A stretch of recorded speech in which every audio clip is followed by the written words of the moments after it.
Welcome to the Tenant Law Podcast, where all types of New York City tenants can learn about the laws that affect their apartments. Rent-stabilized tenants, free market tenants, good cause tenants, luxury tenants, loft law tenants, co-op shareholders, subletters, roommates, co-livers. Let's all learn to live better.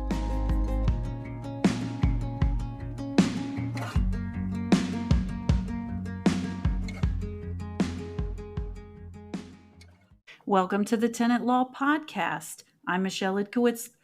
As we always do, first, let's set the stage with some context. Today, we're talking about the new notice requirements imposed by the legislation that brought the Good Cause Eviction Law. First, I need to remind you that the two previous episodes also deal with good cause. Episode 25 covers what new protections good cause provides to New York City tenants, and episode 26 covers which apartments and which tenants good cause applies to and which good cause does not apply to. Interestingly, these new notice requirements, which were created by the same piece of legislation that created good cause, do not apply only to good cause tenants. These new notice requirements seem to apply to all tenants.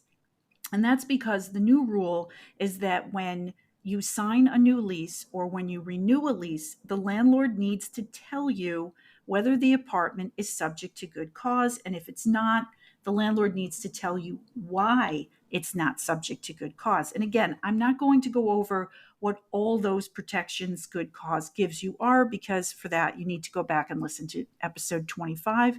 But in general, good cause means that you can't be evicted unless there's good cause. It will be very hard to evict a good cause tenant. And a good cause tenant's rent can only go up by a certain percentage. And again, we covered how that percentage is determined in episode 25. It's a very good thing to be protected by the Good Cause Eviction Law. So wouldn't it be good to know if your tenancy is covered by the Good Cause Eviction Law? And that's why every tenant must now be given a specific notice pursuant to this new section of the law that was created, Real Property Law Section 231C. And the notice is attached to the lease and the lease renewals and to some other things. And that's what we are going to be talking about today.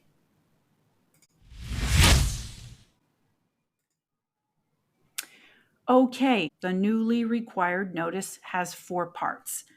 We're only going to be talking about the first 2 parts. The first part of the notice is where the landlord must tell the tenant whether this apartment is subject to good cause or whether it is not subject to good cause. If the answer is no, then part 2 kicks in, and it requires the landlord to explain why the apartment is not covered by good cause by checking any one of the 14 exceptions that are listed in this notice form. Now, I have 2 recent stories of things I've encountered in the last couple months since good cause has been passed on April 20th, I believe it was, both of which implicate this notice provision stuff. First, a lawyer related to me that when his landlord client saw this very long notice that the good cause law is imposing on leases and lease renewals, this landlord said, there's already so many required notices attached to a lease that nobody reads them anymore. It's just a big pile of paper that tenants put their electronic signatures on and never think twice about what any of it says. So this good cause notice is at best going to get lost in the pile. Now, I want to talk about that for a second. There are a lot of notices that the government requires to be put onto a New York City lease. Depending on the size of the building, different notices are legally required.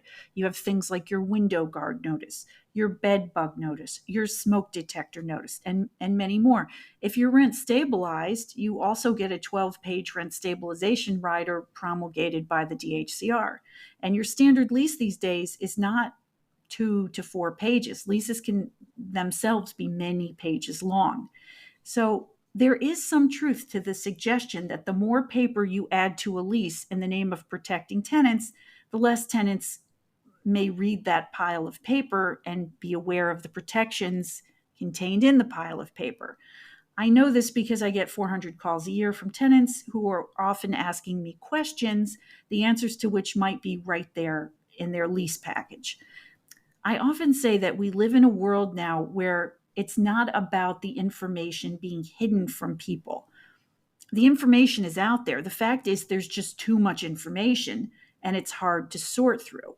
I mean, what's one of the biggest impediments to training AI models? They keep saying there's so much information on the internet and so much of it is bad that the AI is spitting out garbage. So sometimes it's about too much information. And I have a possible suggestion for this in the tenant takeaways. We'll get to that in a minute.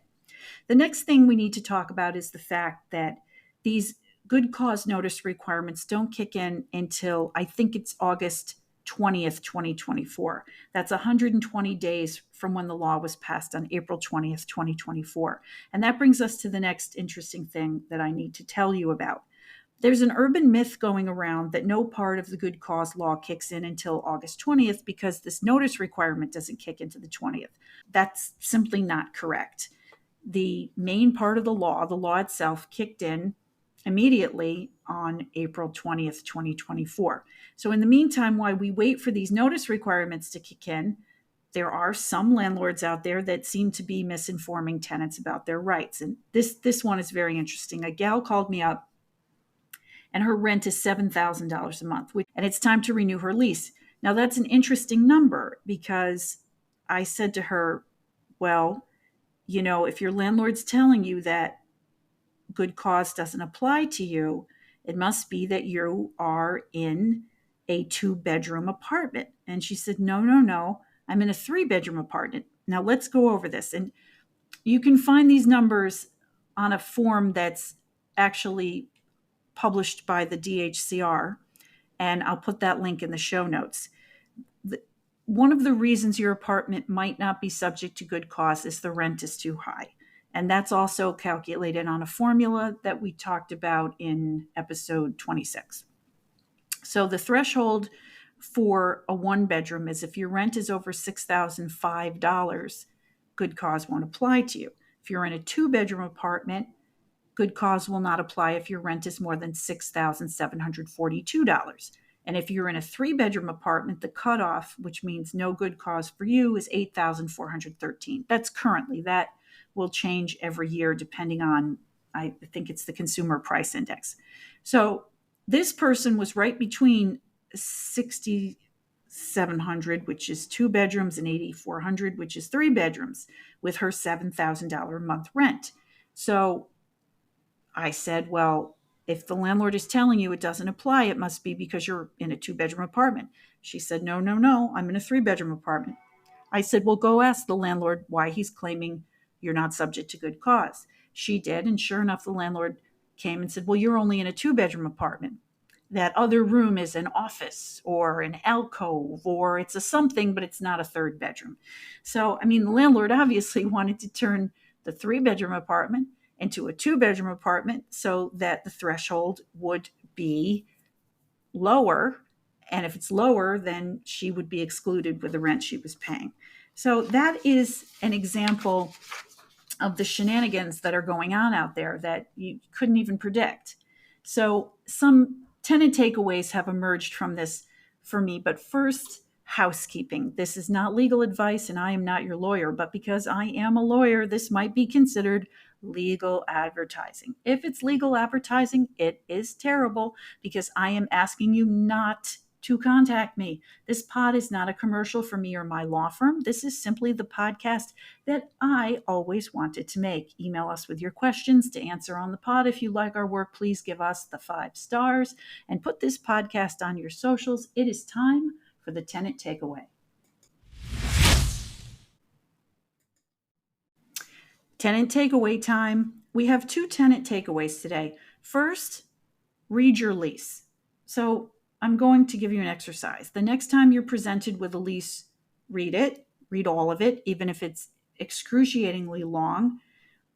The truth is, by reading it, if you see something you don't like, you probably don't have a lot of negotiation power in the residential context. It's more commercial tenants that can negotiate about lease terms.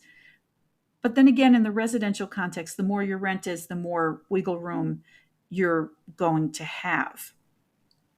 But at the very least, it's an educational experience to read the lease and to know what's in there. Now, when it really becomes important is when you're presented with a lease renewal, because there it's possible that the landlord is changing something that you've come to depend on. I'm just going to give a random example. Let's say your original lease says that you can park your bicycle in the basement, and your bike is a very important part of your life.